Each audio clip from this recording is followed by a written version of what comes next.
All right, let's move into part 3. There's some things I want to discuss in here after I'm done with the oak trees, so hopefully I've got time to do that, or I might have to sneak a fourth part in. These oak trees right here, both of these trees is an oh my goodness moment. This tree is just absolutely jam-packed with acorns. I have never seen an oak tree like this one so loaded down like this. The limbs are bowing so badly that it looks like they're about to snap. There's that much weight in the tree. And every limb up here is coated in acorns. The only ones that don't have anything are these little short trunk limbs right here that sprouted off in the past couple of years. That is amazing turnaround.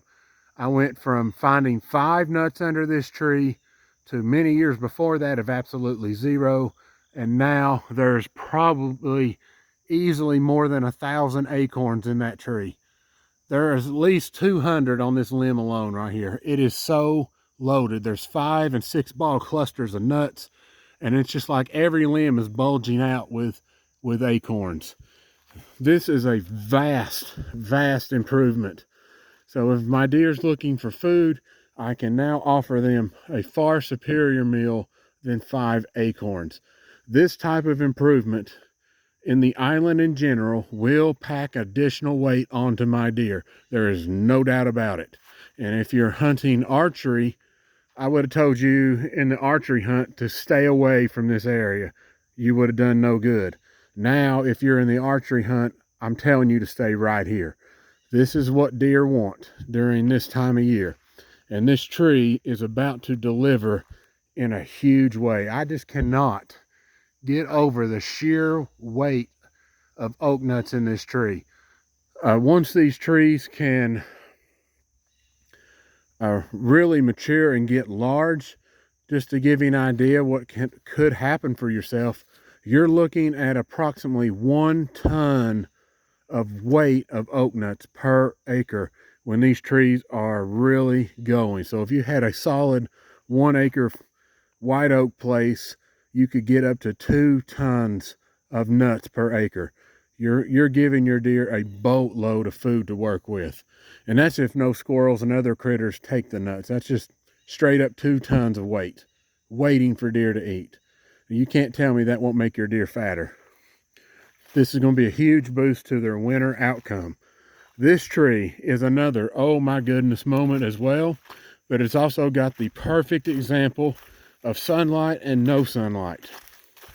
So I'm not getting full potential out of this tree, but what I am getting is a fantastic sign that this tree is going to be a mega producer. There are so many oak nuts in that limb right there. It has pulled the limb away from the tree about 8 to 10 feet. It was really tight up toward the trunk and now is starting to lower the limb more and more. And there are acorns everywhere. I mean, basically, you draw a line, you run right up this trunk. Everything that is on the left side, facing out where the sunlight hole is absolutely covered with nuts. See that big drooping limb right here? There are probably in the neighborhood of 100 nuts or more on that limb. It is insanely packed to the gills with acorns. Now, here's where the change starts to happen. You run up the tree, the entire top circumference is covered in acorns because it's had nothing in the way. It's had the perfect amount of light, and now it's producing like crazy. Come down the other side. Once you get over here to these limbs, there are 0 acorns in these limbs. So only 2/3 of this entire canopy or less is actually producing. And the only way to fix that is to do another woods improvement system here. And these 2 poplar trees right here in front of your screen are the culprits. No doubt in my mind, this is what is hindering production. Now this tree is sitting on the edge of my boundary for the island, but to me, this deserves every chance it can get. It is a beautiful specimen. I mean, if you was to look at that for lumber quality in the future, It is a beautiful straight tree. This is a nice, healthy addition that I need mass producing in the future. So what I'm going to do is come over here, and I've already done an evaluation of these, and there is an issue that is going on, not with this one, but with this one. It is literally leaning dead center of where this tree is growing. So if I was to cut that tree down, it will fall right into that tree and do some serious damage to the oak tree. That is a big no-no. Don't just come in here and cut a tree down and think everything's going to be great. That is a bad maneuver in this situation. So for both of these, even though I have full confidence if I cut that tree down, it's just going to fall right over here. That's not the big deal. But I'm going to do another method in woods improvements and do a double girdle method. So I'm going to take the chainsaw, cut a 1-inch deep ring around the tree, come up 4 to 6 more inches, cut another 1-inch ring around the tree. It will kill this tree. It'll kill both trees. And then you can spray your herbicide in the cuts. That way it doesn't get on the ground, and then it kills the roots. The trees will no longer sprout back, and basically you let Mother Nature take its course. The trees remain standing, and at first you'll get a bunch of small, tiny limbs that will start breaking off the tree as it decays. And then after about year 3 or 4, you're probably going to start getting medium-sized limbs, depending on the tree structure. And then eventually, over time, you're going to have something pretty similar to that guy. The one I keep talking about how I'm going to cut it down, yet it's still standing here. So that is the goal of these 2 trees. Therefore, I keep this oak tree safe. And if years down the road, the top breaks out of this tree, there won't be this great big bushy top up here. It'll be basically a telephone pole breaking off and cause far less damage to the tree than just simply cutting it down and letting it fall on the tree. This tree will be in much better shape because of that. Now over here, this white oak has also been in the same classification. It has never ever produced, and it literally had trees growing in it, and I need to spray and kill that hickory tree right there. There's also some signs in here that the tree is actually growing faster and really fast. This is all the bark that it has split open. These are not dead cankers or sores or whatever. See how the roots are really starting to open up more and more? Even though there's a carpenter ant right there. I'll probably put some ant killer out and try to take care of some of them guys. They're basically chewing on this dead bark right here, at least for now. But this tree is growing faster and faster.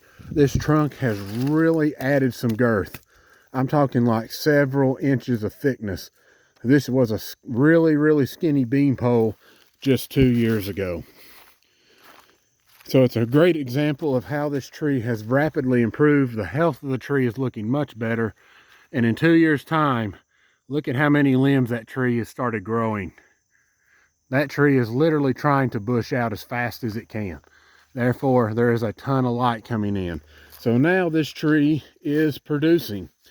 This is its very first year, and there's probably in the neighborhood of a couple of hundred nuts on this tree. It's years of neglect when it comes to managing your woods that this tree is only producing that many. It is the classic example of a bottleneck tree. Super skinny, tall trunk.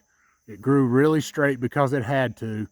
And then you get a canopy top that is probably in the neighborhood of anywhere from 18 feet wide to maybe pushing 20 feet wide in a few spots. And then the rest of it is 12 to 6 feet wide toward the very top of the tree.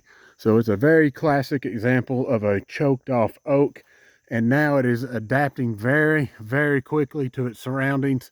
Growth rates are increasing, the trunk size is getting fatter, I mean, it is doing everything that I need in order for this tree to become a rapid producer. So my oak production has vastly increased on all three of these trees. This tree over here only has a handful in it, and it also never produced, but it's getting full sun in the very top, and that's exactly where those nuts are. I think maybe I spotted about maybe 15 acorns, maybe 20 in that tree possible. It's just not got a lot, but it's better than nothing, considering I started off with just 5 when I did this project. Now this tree over here, I might want to scope this one more time.